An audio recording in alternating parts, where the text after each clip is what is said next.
کوئی تازہ ترین قبریں ہیں. حضرت ابراہیم علیہ السلام جب اس قبرستان میں گئے تو دیکھنے کے بعد اس کو بڑا تعجب ہوا، بہت تعجب ہوا. اور کوئی پوشیدہ قبریں ہیں، کوئی تازہ ترین قبریں ہیں، کوئی چھوٹی قبر ہے، کوئی بڑی قبر ہے. مولا تو ان لوگوں کو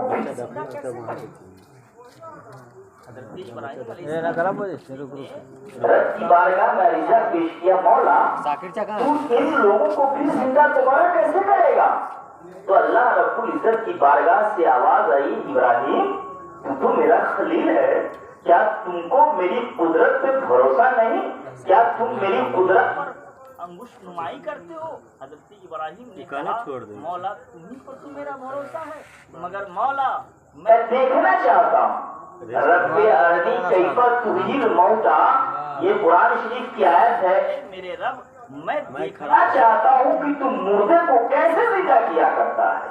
اللہ رب العزت نے عرض کیا اچھا اے میرے خلیل تو تم مردے کو میں کیسے زندہ کروں گا وہ دیکھنا چاہتے ہو؟ ابراہیم خلیل اللہ نے کہا مولا میں تو آپ کا خلیل ہوں، اے رب مجھے تو وہ چیز دکھا دے کہ پھر مرے ہوئے لوگوں کو مری ہوئی چیز کو پھر دوبارہ کیسے زندہ فرمائے گا. تو اللہ رب العزت نے ارشاد فرمایا کہ تم جس قبرستان میں ہو، جس قبروں کو دیکھ رہے ہو، وہیں سے 4 پرندے کو بلاؤ. حضرت ابراہیم نے کہا مولا اس قبرستان میں 4 پرندے کہاں سے بلاؤں، کہاں سے لاؤں؟ رب نے فرمایا ابراہیم میری ذات پہ بھروسہ رکھو، بلانا تمہارا کام ہے اور تمہارے پاس پہنچا دینا 4 پرندوں کا میرا کام ہے، تو بلا کر کو دے. حضرت ابراہیم علیہ السلام نے 4 پرندوں کو بلایا. میں آپ کو 4 پرندوں کا نام بھی بتا دیتا ہوں. ایک پرندے کا نام کبوتر ہے، دوسرے پرندے کا نام مور ہے، تیسرے پرندے کا نام کوا ہے اور چوتھے پرندے کا نام مرغ ہے. یہ 4 پرندے اللہ رب العزت نے فرمایا 4 پرندے بلاؤ. تو حضرت ابراہیم نے 4 رنگ کے پرندوں کو بلایا، 4 قسم کے پرندوں کو بلایا.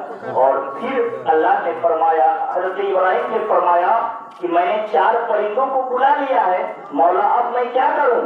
تو حضرت ابراہیم علیہ السلام کے کہنے کے بعد رب کی جانب سے آواز آئی اے ابراہیم یہ 4 پرندوں کو ذبح کر دو. 4 پرندے کو ذبح کرو اور اس کے ماتھے کو یعنی سر کو اپنے پاس میں رکھو اور اس کے گوشت کو نا باریک باریک ٹکڑے ٹکڑے ایسا کر دو جیسے ہم اور آپ قیمہ بناتے، بالکل باریک باریک کاٹ کر کے قیمہ کرتے. اللہ نے فرمایا ابراہیم باریک باریک ان 4 پرندوں کے گوشت کو کر دو اور سب کو آپس میں ملا دو، یعنی بالکل خلط ملط کر دو. ایسا نہ پتا چلے کہ یہ مور کا گوشت ہے، یہ کوے کا گوشت ہے، یہ کبوتر کا گوشت ہے، یہ مرغ کا گوشت ہے، پتہ نہیں چلے. سب گوشت کو قیمہ بنا کر ایک جگہ ایسے ملا دو جیسے پتہ نہ چلے کہ کون کس کا گوشت ہے. ویسا ہی حضرت ابراہیم علیہ السلام نے کیا. 4 پرندوں کو ذبح کرنے کے بعد اس کے گوشت کو آپس میں ملا دیا اور پھر رب کی بارگاہ میں عرض کیا مولا اب میں اس گوشت کو کیا کروں؟ تو اللہ رب العزت کی بارگاہ سے آواز آئی اے ابراہیم ان 4 پرندوں کے گوشت جو 4 ٹوٹلوں پر اس کو ڈال دو. حضرت ابراہیم علیہ السلام نے ان 4 پرندے کو گوشت کو پہاڑ کے چھوٹے چھوٹے 4 پرندوں کے نام لے لے کر اپنے پاس بلاؤ، وہ پرندہ تمہارے پاس آ جائے گا. حضرت ابراہیم نے کہا مولا جس پرندے کو میں نے اپنے ہاتھ سے ذبح کیا ہے، مولا جس پرندے کے گوشت کو میں نے قیمہ بنا دیا ہے، مولا جس پرندے کا سر میرے ہاتھ میں ہے اور گوشت کا چھوٹا چھوٹا ٹکڑا پہاڑ کے ٹیلوں پہ پڑا ہے، وہ کیسے میرے پاس میں آئے گا؟ اللہ رب العزت نے فرمایا یہ بلانا پرندوں کا تمہارا کام ہے. میں پہلے ہی کہا تھا کہ بلانا تمہارا کام ہے اور تمہارے پاس پہنچا دینا میرا کام ہے. ابراہیم بلا کر کو تو دیکھو. حضرت ابراہیم نے ایک ایک پرندے کا نام لے کر کے بلایا.